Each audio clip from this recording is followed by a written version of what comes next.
बात अब बिहार की, जहां पर महागठबंधन की वोटर अधिकार यात्रा आज समाप्त हो गई। यात्रा 17 अगस्त को बिहार के सासाराम से शुरू हुई थी और आज पटना में खत्म हुई। यात्रा बिहार के 23 जिलों से होकर गुजरी। बीच में 3 दिन का ब्रेक भी लिया गया। इंडिया ब्लॉक के बड़े बड़े नेताओं ने यात्रा में भागीदारी दिखाई। दक्षिण के नेता भी आए, बंगाल के नेता भी पहुंचे। बुलेट पर सवार होकर राहुल गांधी और तेजस्वी यादव इस यात्रा के 2 मजबूत पहिए भी साबित हुए। लेकिन कुल मिलाकर जो बारात सासाराम से पटना पहुंची, उसमें दूल्हे के नाम पर सहमति नहीं बन पाई।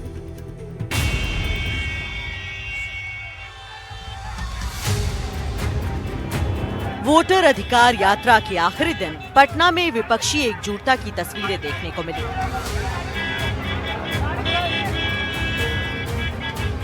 गांधी मैदान से मार्च की शुरुआत हुई और डाक बंगला चौराहे पर सभा में तब्दील हो गई।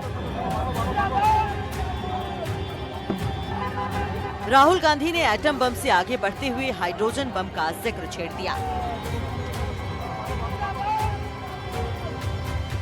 बीजेपी के लोग अच्छी तरह सुन लीजिए। भैया, एटम बम का नाम सुना आपने?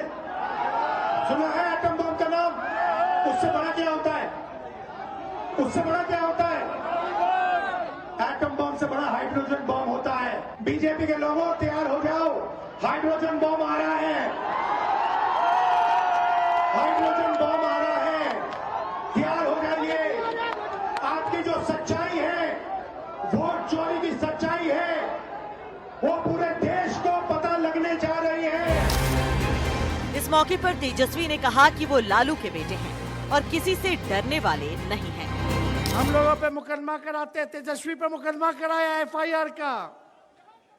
हम लोग डरे वाला है। जब लालू जी इनके आका अडवाणी जी को गिरफ्तार कर दिए तो लालू जी का बेटवा डरा जाएगा। हम लोग एफआईआर वगैरह से डरने वाले नहीं। हमारे तो भगवान श्री कृष्ण का ही जन्म जेल में हुआ था। हम लोग डरेंगे? लड़ने वाले। और ये पटना का गांधी मैदान है और आपको मैं पीछे दिखाऊं, ये राहुल गांधी की जो पदयात्रा है, जो यात्रा होनी थी पटना में, आज अंतिम दिन इस वोट अधिकार यात्रा का, उसकी शुरुआत हो गई है। और आपको अगर मैं दिखा सकूं तो ये देखिए, खुली जीप पे राहुल गांधी आपको दिख रहे हैं।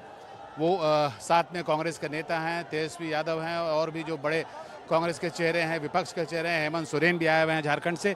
और ये लगभग 2 किलोमीटर की यात्रा है, जो यहाँ से लेकर गांधी मूर्ति, पटना के गांधी मैदान के गांधी मूर्ति से लेकर और ये अंबेडकर की मूर्ति पे जाके माल्यार्पण करेंगे। देखिए राहुल गांधी को अगर मैं दिखा पाऊँ आपको, हालांकि झंडों के चलते उनका चेहरा बहुत साफ नहीं दिख पा रहा है, लेकिन ये जो आप सिक्योरिटी के साथ देख रहे हैं, उस पर उजली टोपी में वो आगे में राहुल गांधी खड़े हैं।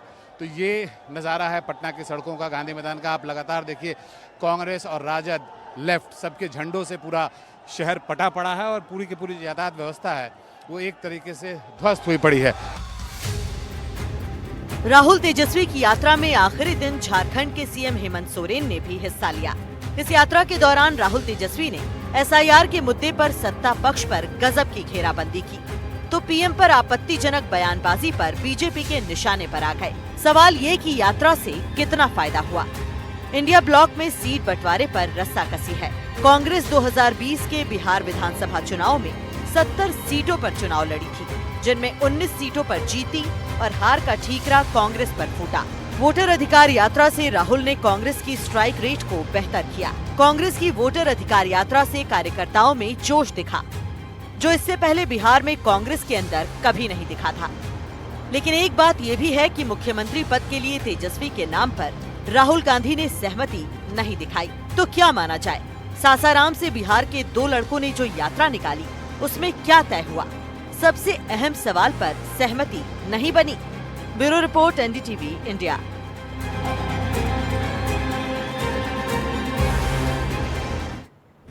और इसीलिए सवाल इंडिया का है कि आखिर बारात सासाराम से पटना तो पहुंच गई, लेकिन दूल्हे का नाम फिक्स नहीं है। और राजनीति में देखिए, कौन होगा दूल्हा गठबंधन का, ये चर्चा बड़ी जबरदस्त रहती है। और बिहार की जब बात हो तो फिर 4 पॉइंट्स में आपको पूरी बात समझाएंगे। देखिए, तेजस्वी यादव ये साफ साफ कह रहे हैं कि वो मुख्यमंत्री पद के दावेदार हैं। पिछले चुनाव में उनकी लीडरशिप में, उनके इलेक्शन कैंपेन के बाद ही आरजेडी सबसे बड़ी पार्टी बनकर उभरी।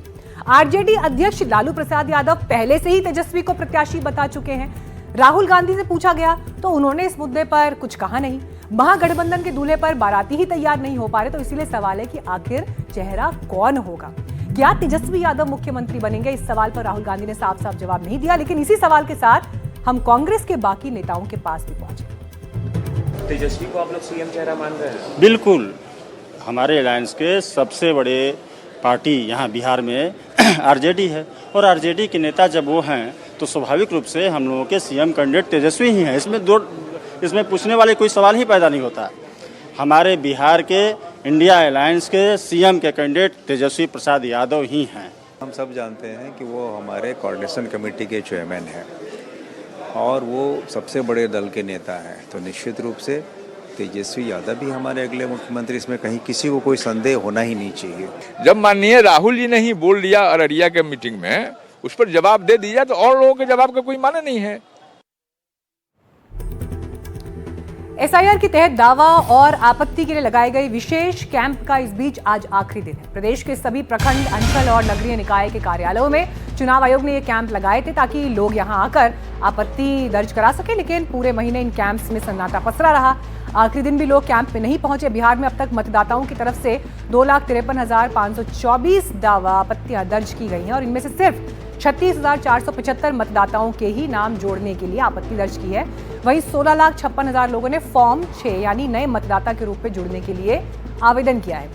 पटना के एक विशेष कैंप का जायजा लिया हमारे सहयोगी सोमू आनंद ने।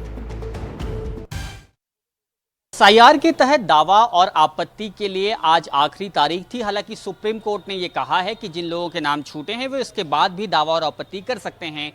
बिहार में निर्वाचन विभाग ने इसके लिए विशेष कैंप लगाए थे जहां आकर लोग दावा और आपत्ति कर सकते थे। अभी तक बिहार में जो दावा आपत्ति की गति है वो काफ़ी धीमी रही है। अगर जोड़ने वाले नामों की बात करें तो 16 लाख से अधिक फॉर्म 6 जरूर आए हैं और उसके अलावा जो दावा आपत्तियां हैं उनमें सिर्फ 36,000 नाम ऐसे आए हैं जिन्होंने अपना नाम ऐड करने के लिए आवेदन दिया है। उसके अलावा 2,17,000 से अधिक जो आवेदन हैं वो नाम हटाने के लिए आए हैं। ये एक विशेष कैंप है जो कि पटना में है, पटना के इनकम टैक्स चौराहे पे, और खासतौर पे जो नगर निगम का कार्यालय है उसका ये विशेष कैंप है। यहाँ पे 2 स्टाफ हैं जो जिस तरह की रिक्वायरमेंट बताई गई थी कि कंप्यूटर होना चाहिए, वो तमाम चीज़ें यहाँ पर हैं। मेरे पास तो सिर्फ चेक कराने ही आदमी आए हैं। लगभग 300-350 के करीब में यहाँ पर आदमी आए हैं, वो चेक कराने आए हैं और फॉर्म 6 लेके गए हैं मेरे यहाँ से। चलिए आइए बढ़ते हैं आगे और अब आपको एनडीए के खेमे की भी खबर दिखा देते हैं। दिलचस्प खबर यहाँ भी है। चिराग पासवान को बार बार मुख्यमंत्री पद का दावेदार बताया जा रहा है और ये काम कर रहे हैं कौन? चिराग के जीजा जी। हर जगह से हमारे नव संकल्प के अभियान को जनता का खूब आशीर्वाद मिला है। बड़ी से बड़ी संख्या में आकर के लोगों ने न सिर्फ स्वीकार्यता जताई है, न सिर्फ आशीर्वाद दिया है, बल्कि अगले बिहार के मुखिया होने के तौर पर उनको जिम्मेदारी देने के लिए भी उन्होंने स्वीकार्यता दी है। लोक जनशक्ति पार्टी रामविलास के सांसद और चिराग पासवान के बहनोई अरुण भारती के इस बयान का आखिर क्या मतलब है? बिहार में साल के आखिर में विधानसभा चुनाव होने हैं। एनडीए में अभी सीट बंटवारा भी नहीं हुआ है, लेकिन चिराग की पार्टी खुद से चिराग को मुख्यमंत्री पद का दावेदार बता रही है। हाजीपुर में आयोजित एक प्रेस कॉन्फ्रेंस में अरुण भारती ने कहा कि बिहार के नेतृत्व के लिए चिराग सबसे फिट हैं। बिहार में जो राजनीतिक परिदृश्य है वो हर 1.5 से 2 साल में 1.5 से 2 दशक में बदल जाती है। आज बिहार की राजनीति उस परिदृश्य पे है, वहां उस पैराडाइम शिफ्ट पे है जहां बिहार विधानसभा चुनावों के बाद अगले 1.5 से 2 दशक के लिए बिहार के अगले नेता का चयन होना है। बड़ी से बड़ी संख्या में आकर के लोगों ने न सिर्फ स्वीकार्यता जताई है, न सिर्फ आशीर्वाद दिया है, बल्कि अगले बिहार के मुखिया होने के तौर पर उनको जिम्मेदारी देने के लिए भी उन्होंने स्वीकार्यता दी है। अरुण भारती जमुई से सांसद हैं, पहले भी चिराग को मुख्यमंत्री पद का दावेदार बता चुके हैं। जाहिर है चिराग के जीजाजी बात ही ऐसी बोल रहे हैं कि एनडीए के साथी नाराज हो गए और विरोधियों को मौका मिल गया।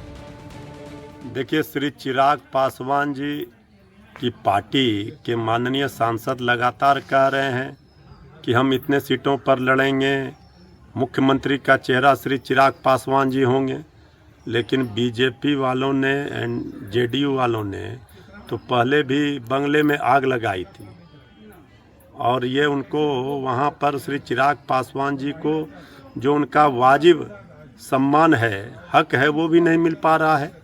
चिराग पासवान जी की तो उपेक्षा हो रही है वहाँ, और सीट बंटवारे में भी उनकी उपेक्षा होगी, उनको तवज्जो नहीं मिल रहा है। तो श्री चिराग पासवान जी को खुलकर बताना चाहिए और सामने आना चाहिए कि हम मुख्यमंत्री का उम्मीदवार हैं, हम मुख्यमंत्री बनेंगे। ये तो हिम्मत दिखाएं। श्री तेजस्वी यादव जी ने कई मौक़ों पर कहा है कि श्री चिराग पासवान जी अपना दोहरा स्टैंड नहीं, क्लियर करें स्टैंड। हर पॉलिटिकल पार्टी के नेताओं कार्यकर्ताओं की एक इच्छा, महत्वाकांक्षा होती है कि उनके नेता सर्वोच्च पद पर जाएं। इसमें कुछ भी अस्वाभाविक नहीं, लेकिन जब गठबंधन बनता है तो सभी घटक दल मिल बैठकर कुछ निर्णय लेते हैं और उसी के अनुरूप काम भी होता है। बिहार में आदरणीय नीतीश कुमार जी के नेतृत्व में एनडीए का मजबूत अलायंस है। ये बातें लोक जनशक्ति पार्टी रामविलास के राष्ट्रीय अध्यक्ष चिराग पासवान जी ने कई मौक़ों पर कही है कि भाई बिहार में मुख्यमंत्री पद की कोई वैकेंसी नहीं है और मजबूती से उनकी पार्टी पूरा गठबंधन नीतीश कुमार जी के नेतृत्व में चुनाव लड़ेगा और जनता का आशीर्वाद मिलेगा। अब इससे इतर कौन क्या बोलते हैं, इससे कोई खास मतलब नहीं। आरजेडी कह रही है कि जैसे तेजस्वी खुलकर बोलते हैं वैसे ही चिराग को भी खुलकर बोलना चाहिए। दिक्कत यह है कि तेजस्वी के खुलकर बोलने से उनके खेमे के सहयोगी भी सहमत नहीं दिख रहे हैं। आइए बिहार की हलचल से आगे आपको मध्य प्रदेश लेकर चलते हैं, जहां पर राजधानी भोपाल में एनडीटीवी के इमर्जिंग बिजनेस कॉन्क्लेव में मुख्यमंत्री मोहन यादव भी शामिल हुए। इसमें उन्होंने कांग्रेस के वोट चोरी के आरोपों पर पलटवार करते हुए गांधी परिवार पर निशाना साधा। कहा कि नेशनल हेराल्ड केस ने गांधी परिवार ने चोरी की है।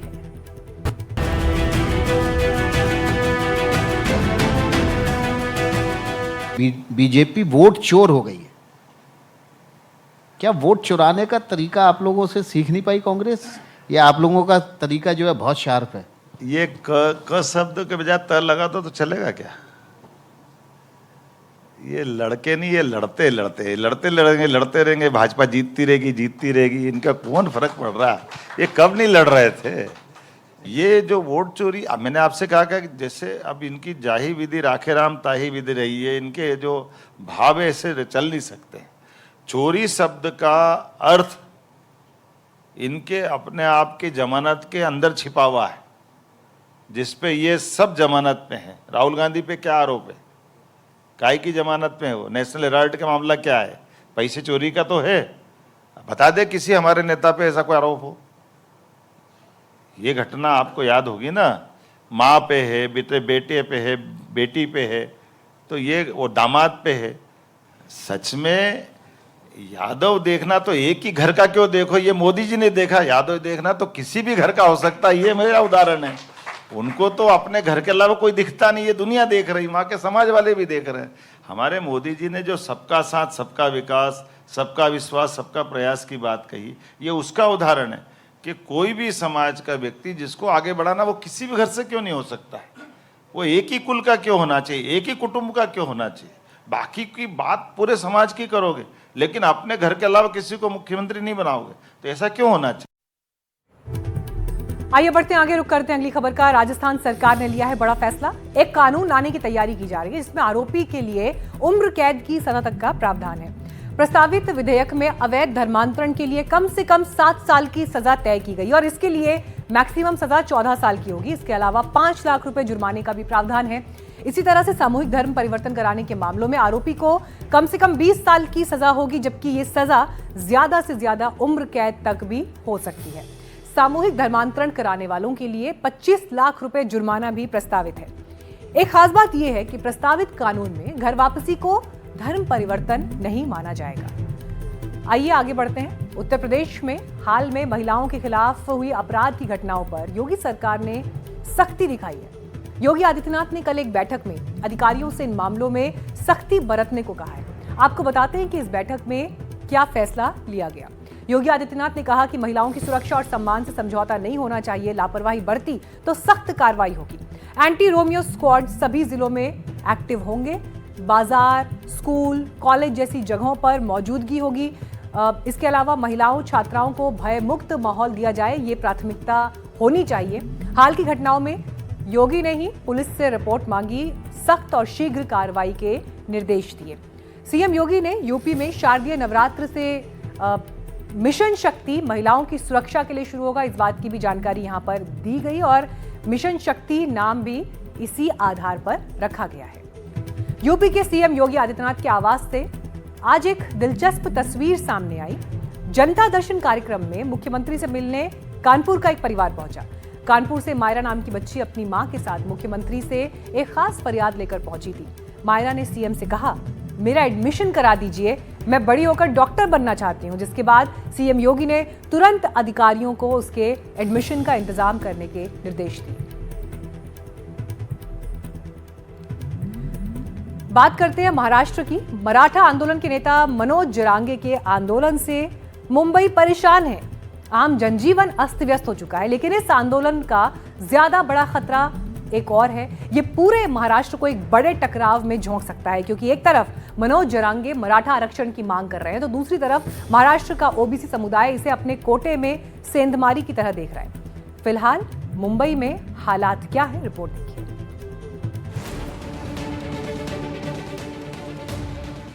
मुंबई के आजाद मैदान में मनोज जरांगे पाटिल के मराठा आंदोलन की गूंज है। सोमवार को आंदोलन चौथे दिन में दाखिल हो गया। मुंबई के बड़े हिस्से पर इसका असर दिख रहा है। दफ्तर आने जाने वाले लोग काफी परेशान हैं। केसरिया कपड़ों में आंदोलनकारी जगह जगह दिख रहे हैं। सीएसटी स्टेशन और बीएमसी मुख्यालय के पास आंदोलनकारियों की भारी भीड़ है। कई रास्ते जाम हैं। कई जगह गाड़ियों को दूसरे रास्ते पर जाने को कहा गया है। बरसात के मौसम और गणपति उत्सव के मौके पर मुंबई का ये हाल एक बड़ा सवाल बन गया है। मराठा आरक्षण को लेकर लगातार मुंबई में आंदोलन कर रहे हैं मराठा लोग।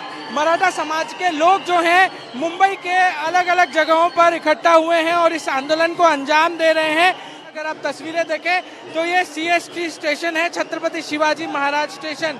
यहाँ पर भी आंदोलनकारी पिछले 4 दिन से डटे हुए हैं और यहाँ पर लगातार आंदोलन कर रहे हैं। भले ही आंदोलन करने का तरीका और है, क्योंकि यहाँ पे नाच गाना चल रहा है। लोग जो हैं मुंबईकर, आम मुंबईकर, वो परेशान हो रहा है। सीएसटी स्टेशन से हर रोज लाखों की तादाद में लोग आते हैं। सोमवार का दिन है और सोमवार के दिन लोगों को काफ़ी तकलीफों का सामना करना पड़ता है। लोकल ट्रेन जो हैं वो पूरी तरीके से भरी होती है, रेलवे स्टेशन पूरी तरीके से भरे हुए होते हैं और ऐसे में इस तरीके का आंदोलन जब यहाँ पर किया जा रहा है तो आम मुंबईकरों को काफ़ी दिक्कतों का सामना करना पड़ रहा है। वैसे मनोज जरांगे पाटिल जो कि मराठा नेता हैं और इस पूरे मोर्चे और आंदोलन को लीड कर रहे हैं, उन्होंने पहले ही अपने आंदोलनकारियों को, अपने जो सपोर्टर्स हैं उनको कहा हुआ है कि आम मुंबईकरों को दिक्कत नहीं होनी चाहिए, मगर उनकी बात जो है वो लोग नहीं मान रहे हैं और अलग अलग जगहों पर इसी तरीके से आंदोलन कर रहे हैं। बॉम्बे हाईकोर्ट ने मुंबई की दिक्कतों का ध्यान रखते हुए कहा था कि आंदोलन हो तो 5000 से ज्यादा लोग ना आए, लेकिन पूरे महाराष्ट्र से बड़ी तादाद में लोग चले आ रहे हैं। मनोज जरांगे के वकीलों का कहना है कि उनके लिए इन सबको रोकना मुमकिन नहीं है। वो चाहते हैं कि इनके लिए मुंबई के दूसरे सार्वजनिक स्थानों में, स्टेडियम में इंतजाम किए जाएं। लेकिन सोमवार की सुनवाई के दौरान बॉम्बे हाईकोर्ट नाराज नजर आया। अदालत ने कहा, यह 26 तारीख के आदेश का उल्लंघन है। इस उल्लंघन को लेकर सरकार उपयुक्त कदम उठाए। जनजीवन को पटरी पर लाना जरूरी है, खासकर तब जब गणपति उत्सव चल रहा हो। आजाद मैदान छोड़ बाकी जगहों से प्रदर्शनकारी मंगलवार शाम 4 बजे तक हट जाएं। नए प्रदर्शनकारियों को शहर में आने से सरकार रोके। लेकिन मराठा आंदोलनकारियों का उत्साह चरम पर है। उनका कहना है कि अगर 2 दिन में उनकी मांगे पूरी नहीं हुई तो चक्का जाम कर सकते हैं। सीएसटी स्टेशन के बाहर की तस्वीरें हैं ये। आज सोमवार का दिन है, लाखों की संख्या में लोग जो हैं वो आते हैं, मगर लोगों को दिक्कतों का सामना करना पड़ सकता है क्योंकि ये इलाका, ये एरिया पूरा जाम है। ये सबसे महत्वपूर्ण इलाकों में से एक माना जाता है। यहाँ पे कॉर्पोरेट ऑफिसेज हैं, सरकारी कितने बिल्डिंग हैं, जैसे बीएमसी का मुख्यालय यहाँ पर है, सीएसटी स्टेशन यहाँ पर है, कोर्ट का रास्ता भी जो है वो यहाँ से होकर गुजर सकता है माना ये। हालांकि दूसरे रास्ते से भी आप जा सकते हैं। वहीं मुंबई के सीएसटी से जो बस चलती हैं वो पूरा घूम के जाना पड़ रहा है बस जिसको, और लोगों को काफी दिक्कतों का सामना करना पड़ रहा है। कहाँ से आए हैं पहले बताएं? हम जालना से आए। जालना से आए हैं। मनोज दादा जो हैं पिछले 4 दिन से अनशन कर रहे हैं, आज से पानी पीना बंद कर देंगे। क्या मांगे हैं आपकी, और जब तक आपकी मांगे नहीं मानी जाएंगी तो इसी तरीके से इकट्ठा रहेंगे आजाद मैदान में? ये इकट्ठा नहीं, आज हम एक आए हैं और 2 दिन रहेंगे तो ये क्या घर से 4 लोग आएंगे मुंबई में और रास्ता जाम करेंगे। ये सरकार कोई भी चक्का नहीं हिलने देंगे। हम हमारे दादा जब तक बोलते नहीं तब तक हम लोग यहाँ से हिलेंगे नहीं। दादा के लिए हम लोग मर जाएंगे, रोड पे रहेंगे। हमारा दादा जो बोलेगा हम सुनेंगे। दादा हमारे हक के लिए लड़ रहा है, हमको किसकी भीख नहीं मांगता है। आप ग्राउंड लेवल पे जाके देखिए, ये कोई भी सुविधा नहीं की गई है आपके लिए, कुछ इधर का कैश नहीं, सब बंद कर दिया। हिसाब से कुछ नहीं जो किया है वो मराठा समाज के लोगों ने वो एक आह्वान पे यहाँ पे जो आज 50-100 ट्रक का खाना लाके वो यहाँ लाइन पे। स्थिति इसलिए और खराब हो सकती है कि अब मराठा आरक्षण की मांग के विरोध में ओबीसी तबका भी आंदोलन के मूड में दिख रहा है। उसे डर है कि मराठा आरक्षण की वजह से कहीं उसके कोटे में छेड़छाड़ न हो। मराठा आरक्षण के मुद्दे पर महाराष्ट्र के मुख्यमंत्री देवेंद्र फडणवीस ने एक खास बैठक बुलाई है। इसमें दोनों उप मुख्यमंत्रियों के साथ वरिष्ठ अधिकारी मौजूद रहे, लेकिन सरकार के लिए इस मुद्दे का हल निकालना आसान नहीं लगता। और आइए इस बीच हमारे पास बड़ी खबर आ रही है, वो आपको बता दें। इस पूरे मामले को लेकर आजाद मैदान से बाहर प्रदर्शन को लेकर बॉम्बे हाई कोर्ट ने नाराजगी जताई है। बॉम्बे हाई कोर्ट ने यह कहा है कि अचानक इतनी भीड़ आखिर कैसे इकट्ठी हो सकती है, तो कल शाम 4 बजे तक बागी जगहों से लोगों को हटाया जाए। कल शाम 4 बजे तक का यह समय बॉम्बे हाई कोर्ट ने दिया है। आज के दिन की तस्वीर हमने आपको अभी इस रिपोर्ट में दिखाई कि वहां पर अलग अलग जगहों से जो लोग आ रहे हैं, क्योंकि एक तरफ गणपति उत्सव भी चल रहा है और ऐसे में इस बीच जो प्रदर्शन की स्थिति की वजह से हालात बने हुए हैं उसने शहर की रफ्तार रोक दी है।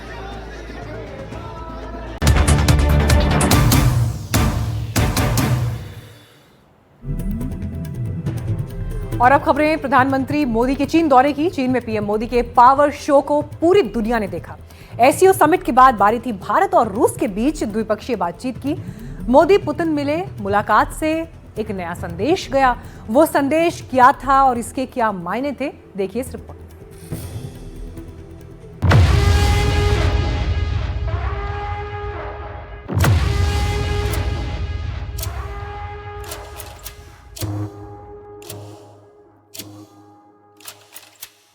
इस मुलाकात की गर्मजोशी देखिए, हाथों में हाथ, चेहरे पर मुस्कुराहट और दोस्ताना अंदाज।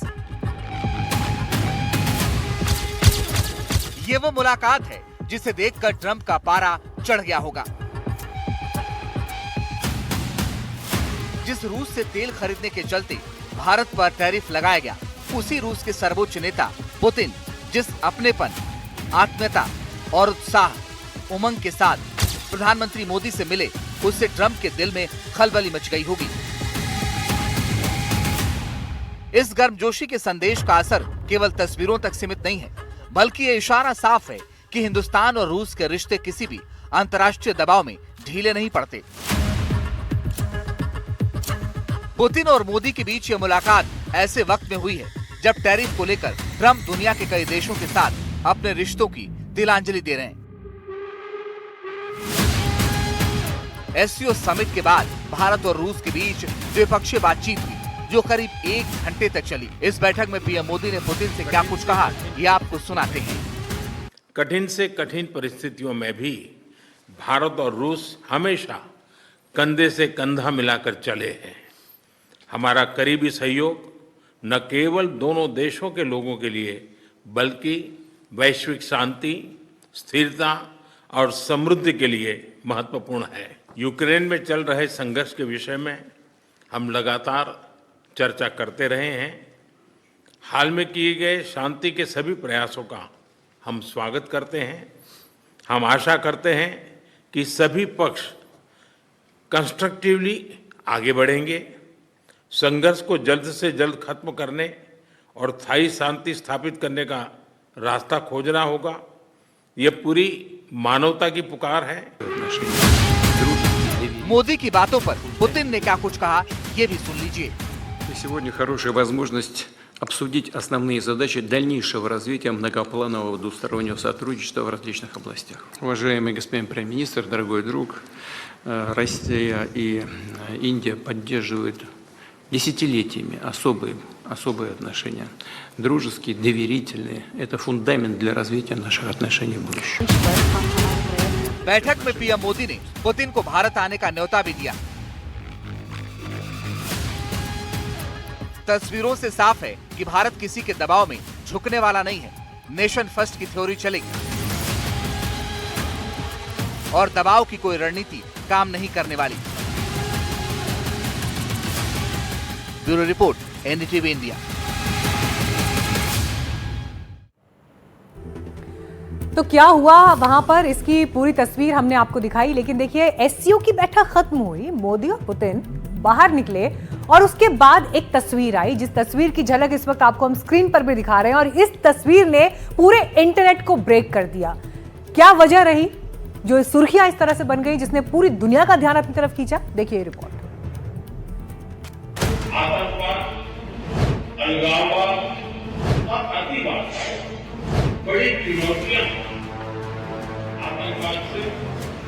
एससीओ जैसे अंतर्राष्ट्रीय मंच से एक बार फिर भारत ने आतंकवाद को लेकर पाकिस्तान को सख्त संदेश दिया।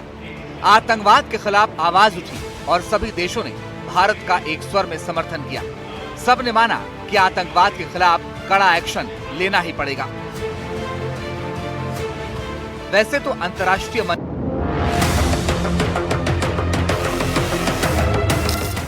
दुनिया में भारत के बढ़ते कद का अंदाजा देखना है तो पहले इन दो तस्वीरों को देखिए। पहली तस्वीर में जो कार है वो जिनपिंग की फेवरेट है और ये उन्होंने पीएम मोदी को रिसीव करने के लिए भेजी थी। दूसरी तस्वीर में पीएम मोदी और पुतिन एक कार में सवार हैं। द्विपक्षीय बातचीत के लिए एक साथ एक कार में गए। वैसे तो एससीओ के मंच से मोदी, पुतिन, जिनपिंग की कई तस्वीरें आईं, लेकिन सबसे ज्यादा खास चर्चा इन दो तस्वीरों की हुई। एक वो कार है जिससे जिनपिंग चलते हैं, दूसरी कार पुतिन की फेवरेट है। खास बात यह भी रही कि जब पुतिन द्विपक्षीय बातचीत के लिए निकल रहे थे तब उन्होंने 10 मिनट तक पीएम मोदी का इंतजार किया। मोदी आए, साथ बैठे, तभी कार आगे बढ़ी। दोनों कार में मोदी की सवारी ट्रंप को सीधा संदेश है कि एशिया में मजबूत तिकड़ी बन चुकी है और उनकी तरफ से जो भी टैरिफ लगाए गए हैं उसका कोई असर नहीं पड़ने वाला। एचसीओ के मंच से पुतिन और जिनपिंग ने इसको लेकर इशारा भी किया। यूक्रेन युद्ध और ट्रंप को लेकर पुतिन, जिनपिंग ने क्या कुछ कहा ये भी आपको दिखाते हैं।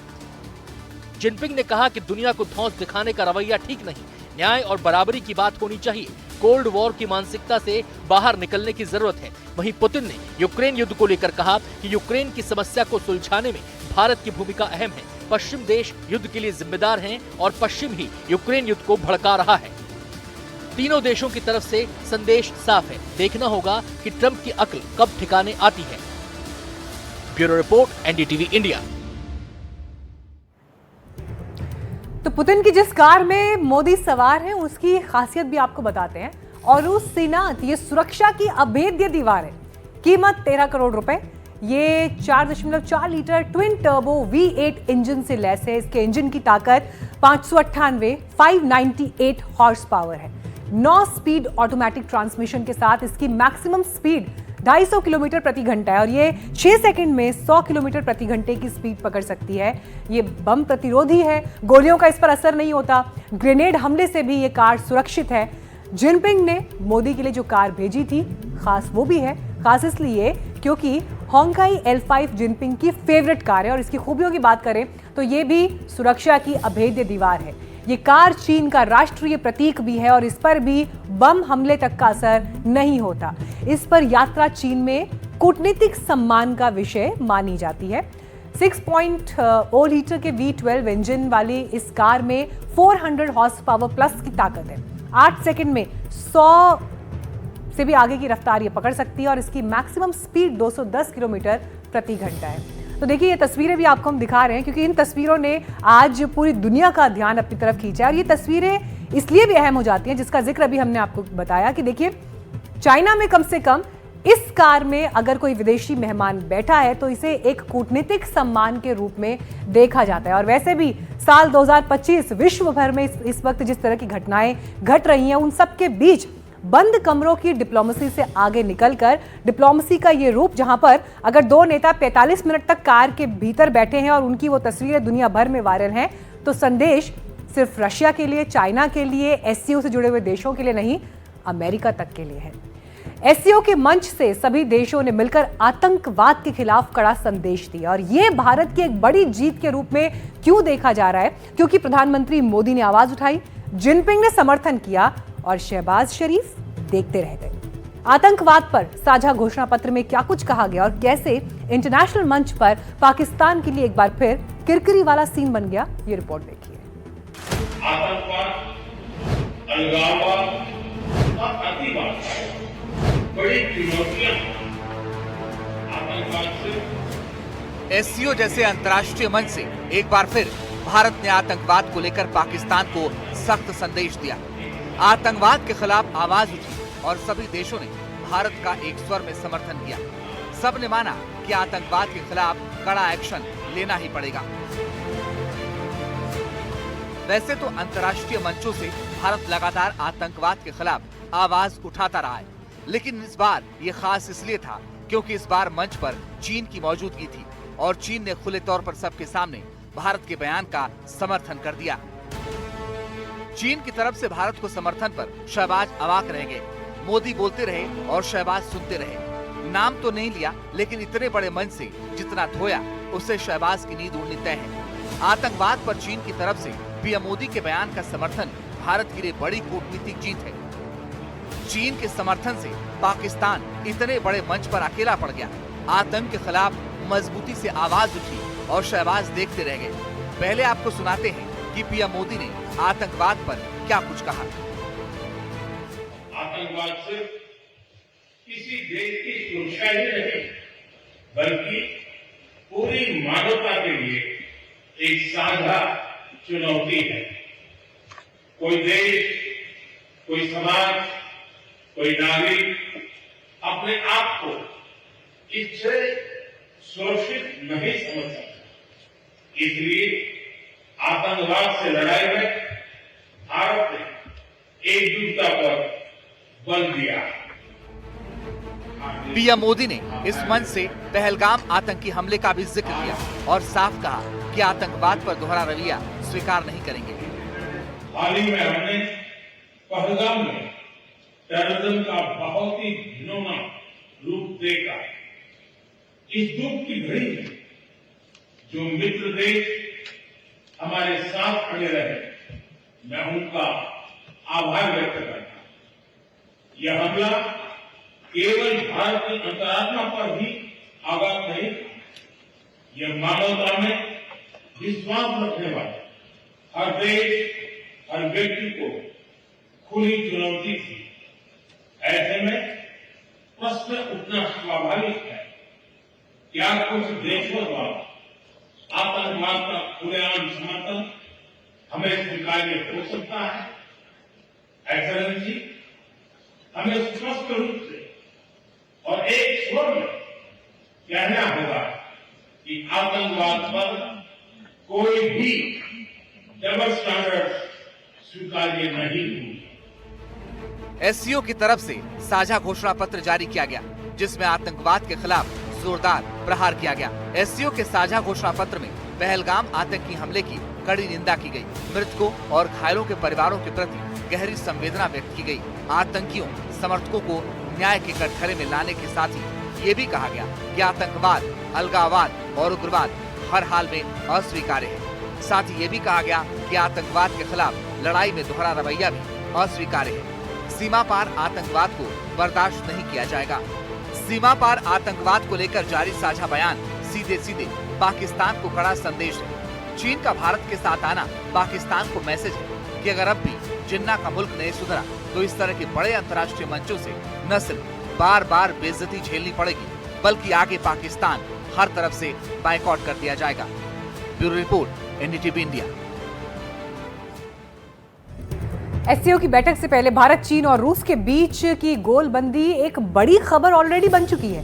ट्रंप के तेवर पीएम मोदी, पुतिन और शी जिनपिंग के बीच एक नई और बड़ी कूटनीतिक पहल का बहाना बन गए। लेकिन इस नई गोलबंदी से सबसे ज्यादा मायूस अगर कोई है तो वो है पाकिस्तान, जिसके प्रधानमंत्री शहबाज शरीफ एससीओ की बैठक में कटे कटे नजर आए। कभी वो पुतिन से हाथ मिलाने को बेताब दिखे और कभी मोदी पुतिन की करीबी को दूर से देखते नजर आए।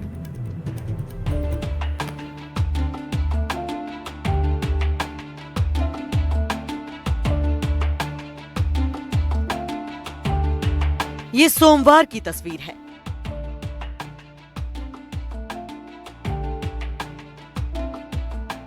एससीओ समिट की कामयाबी और एक नई और बड़ी कूटनीतिक पहल की मुस्कुराहट और ऊष्मा से भरे 3 बड़े नेता।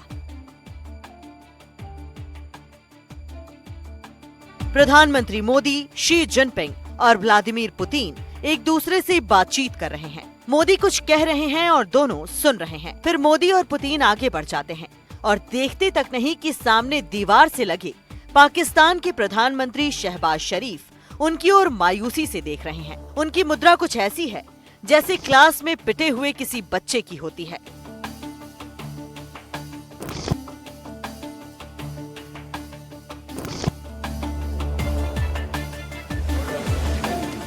पाकिस्तान मौजूदा वैश्विक कूटनीति की क्लास में फिलहाल ऐसा ही पिटा हुआ बच्चा नजर आ रहा है, जो हर किसी को खुश करने की नाकाम कोशिश कर रहा है।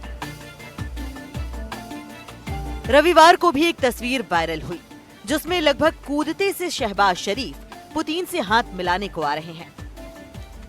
देह मुद्राएं भी कूटनीति का संकेत होती हैं और मौजूदा संकेत बस यही है कि नई विश्व व्यवस्था में पाकिस्तान महज एक मोहरा है, जिसे फिलहाल उसके बादशाह शी जिनपिंग ने शतरंज की बिसात से उठाकर किनारे कर दिया है। लेकिन ऐसा क्यों हुआ? आखिर यही पाकिस्तान कुछ दिन पहले इठलाता घूम रहा था, जिसके सेनाध्यक्ष को ट्रंप डिनर दे रहे थे और जिसे चीन हथियार दे रहा था। दरअसल एससीओ की बैठक का संदेश साफ है, आप मोहरे रहेंगे तो पिट जाएंगे। पाकिस्तान के पास दुनिया को देने को, सौदा करने को कुछ नहीं बचा है।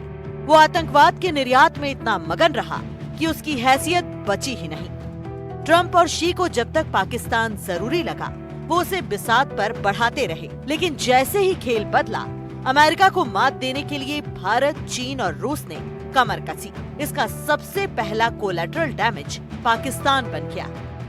एससीओ की बैठक में किनारे पड़े शहबाज शरीफ बन गए। रही सही कसर पहलगाम के आतंकवाद के खिलाफ एससीओ के प्रस्ताव ने पूरी कर दी, जिसके निशाने पर भी आखिरकार पाकिस्तान को आना है। Bureau report, NDTV India.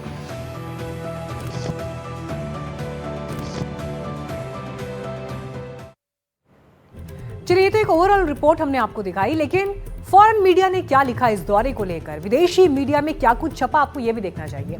Reuters ने लिखा कि जिनपिंग पुतिन से मोदी की मुलाकात दुनिया को बड़ा संदेश है। भारत अपने संबंधों को स्वतंत्र रूप से तय करता है और भारत किसी के दबाव में नहीं आता है। वहीं चीन के अखबार ग्लोबल टाइम्स ने लिखा कि भारत चीन विकास के साझेदार हैं, प्रतिद्वंदी नहीं। दोनों देशों की वैश्विक आर्थिक स्थिरता में बड़ी भूमिका है। अल जजीरा ने लिखा कि मोदी की यात्रा रणनीतिक बदलाव का संकेत है। तो वहीं द गार्जियन ने लिखा कि मोदी का चीन जाना अमेरिका के खिलाफ एक संतुलनकारी कदम है और भारत ने टकराव की जगह सहयोग का रास्ता चुना है। तो ओवरऑल फॉरेन मीडिया में ये सभी अपडेट्स इस दौरे को लेकर आए।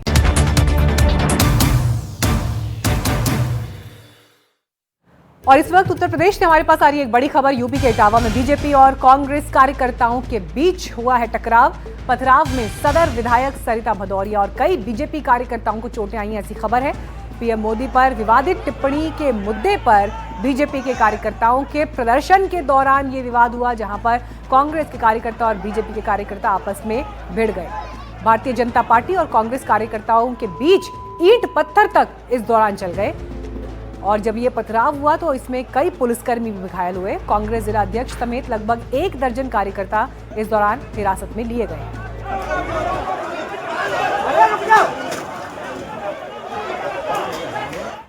और देखिए ये तस्वीरें कितनी इंपॉर्टेंट है, अगर आपको यहां पर दिखाएं कि जब जिस समय ये विवाद हुआ कांग्रेस और बीजेपी के कार्यकर्ताओं के बीच, तो पहले देखिए यहां पर हाथ पे पोस्टर्स दिए चल रहे हैं, लेकिन इन तस्वीरों में जो सबसे महत्वपूर्ण हिस्सा है वो ये है जहां पर आप देखेंगे कि कितने बड़े बड़े ईंट के जो टुकड़े हैं, पत्थर हैं, वो उछाले गए हैं एक दूसरे के ऊपर। और इसमें ऐसा लग रहा है, ये देखिए जिस तरह से ये पत्थर उछाले गए हैं, जिनको यहाँ पर चोट लगी होगी वो गंभीर रूप से घायल भी हुए होंगे। और जब ये पत्थर ऊपर से नीचे आए हैं तो यहाँ पर कई पुलिसकर्मी भी आपको यूनिफॉर्म में दिखाई देंगे, चोटें उनको भी आई हैं। इस तरह की जानकारी फिलहाल मिल रही है।